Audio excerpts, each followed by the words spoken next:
안녕하십니까, 이성민 목사입니다. 오늘은 1월 18일 월요일 걸림돌을 디딤돌로 만드는 능력이라는 제목으로 함께 은혜를 나누도록 하겠습니다.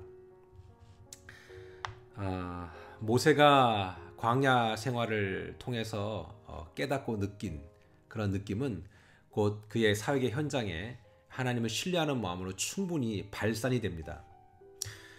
하지만 모세는 그렇다 치고 자기가 느낀, 즉 모세 스스로가 느낀 그 하나님을 어떻게 효과적으로 전달할 것인가, 더군다나 하나님의 이끄심과 하나님의 그 계획을 본인은 믿지만 중요한 건 나를 향한 하나님의 뜻을 제3자에게 어떻게 전달할 것인가. 여러분, 그런 부담감은 모세가 있었을 거라고 생각을 해요. 그래서 하나님이 순종의 반열에 그를 세웠을 때에 이제 선뜻 그렇게 행동하지 못했던 결정적인 이유가 내가 가서 그들에게 뭐라고 말하겠습니까? 이거였습니다. 나는 믿고 따르겠지만 그들이 나를 믿겠습니까? 라는 거지요. 여러분, 우리가 예수님 믿고요, 말씀대로 사는 그 현재 상황 속에서 나는 하나님을 신뢰하지만 내가 알고 내가 신뢰하는 하나님을 또 다른 사람에게 설명하라고 하거나 아니면 내가 느끼는 그 느낌 그대로 전달하려고 할 때 이거 쉽지 않다는 걸 느낄 때가 많습니다. 모세의 그 현실은 더 처참했죠. 사람을 죽이고 이집트에서 도망왔어요. 그리고 40년이 지났어요. 정말 보듯도 못한 사람이 와가지고 이스라엘의 장로들과 함께 리더들과 함께 대화를 나누는데 이제 어떻게 이 대화를 끌어갈 것인가에 대한 부담이 얼마나 컸겠어요. 자기는 확신이 있다고 얘기해도 이 사람이 어떤 마음으로 내 말에 동의할지는 그거는 확신이 생길 수가 없잖아요. 자, 그래서 모세가 하나님에게 그렇게 물어봅니다. 하나님, 내가 가서 얘기하는데 그들이 듣겠습니까? 라고요. 근데 하나님은 어떻게 얘기하십니까? 오늘 16절에 너는 가서 이스라엘의 장로들을 모으고 얘기해라 라고 얘기합니다. 여러분 보세요. 하나님이 아무리 계획을 갖고 있어도 모세가 입을 열지 않았으면 순종의 현장에서 열매는 없어요. 여러분, 하나님이 여러분을 향한 놀라운 계획을 갖고 있어도 여러분이 입을 열지 않으면, 여러분이 움직이지 않으면 어떤 것도 얻어낼 수 없다는 걸 얘기하고 있는 거예요. 하나님은 우리가 입을 열기를 기대하고 계세요. 자, 그렇게 하면 어떤 일이 일어난다고 얘기합니까? 18절에 보니까 그들이 내 말을 들으리니 이렇게 얘기합니다. 보세요. 듣게 될 거라니까요. 여러분, 너무 세상 말로 쫄지 마세요.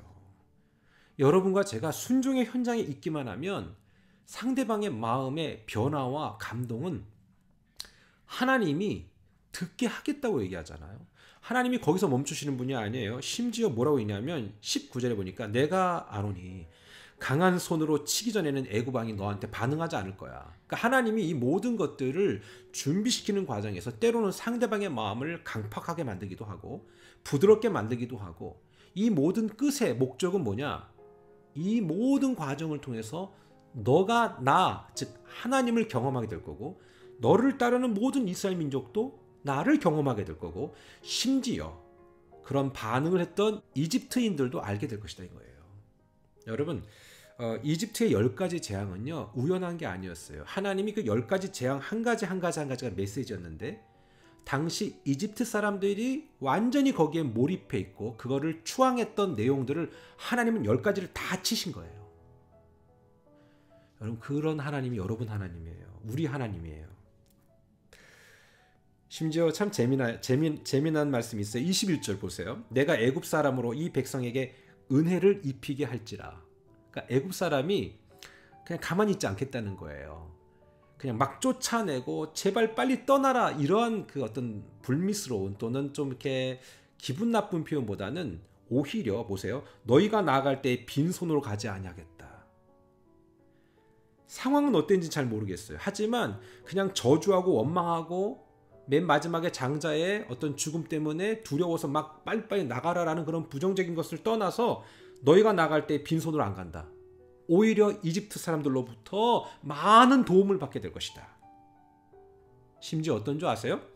22절 마지막 절인데요. 여인들은 모두 그 이웃 사람과 및 자기 집에 거류하는 여인에게 은폐물과 금폐물과 의복을 구하여 너희의 자녀를 꾸미라. 하나님이 광야 생활의 시작에 초라하게 하지 않으세요. 누추하게 하지 않으세요. 여러분, 하나님 우리 아버지세요. 하나님은 능력의 분이세요. 전능하신 분이세요. 그 하나님이 우리의 살아가는 모든 곳곳에서 매 순간마다 초라하지 않게 할 것이다. 여러분, 제가 말씀드렸어요. 초라하게 되는 이유는 두 가지라고. 불순종하거나 혹은 하나님의 특별한 목적이 있거나, 그거 외에는 초라할 일 없어요. 그러니까 우리가 순종하고 있다면 그거 초라함 아니에요? 하나님이 때로는 바로의 마음을 아주 완악하게 만들듯이 우리 주변을 어떤 어려운 상황 때문에 우리가 초라함을 느낄 수도 있어요. 하지만 우리가 순종하고 있다면 그것이 걸림돌이 아니라니까요. 오히려 더 많은 것들을 얻게 되는 디딤돌이 돼요. 반대로 우리가 아무리 잘 돼도 모든 것이 순탄하게 진행이 돼도 순종하지 않는 현장에서는 그건 우리는 순탄한, 즉 형통한 일이 아니에요. 오늘 모든 어려움 가운데서도 어떤 막힘 가운데서도 하나님은 이스라엘 민족을 철저히 준비시켰고, 그리고 하나님의 시나리오대로 모세와 그들을 이끌어 주셨어요. 하나님 다 준비하셨어요. 어려운 일도 준비하셨고요. 그 뒤에 극적으로 드라마틱한 전개를 가지고 열어주시는 분도 하나님이세요. 여러분, 오늘 그 하나님을 신뢰하세요. 그리고 항상 감사하세요. 찡찡대지 말고 감사하세요. 그러면 모세를 향한 그 계획을 얘기했듯이 이스라엘 민족을 놀라운 드라마틱한 과정으로 이끌어 주셨듯이 우리 하나님 우리를 이끌어 주실 줄 믿습니다.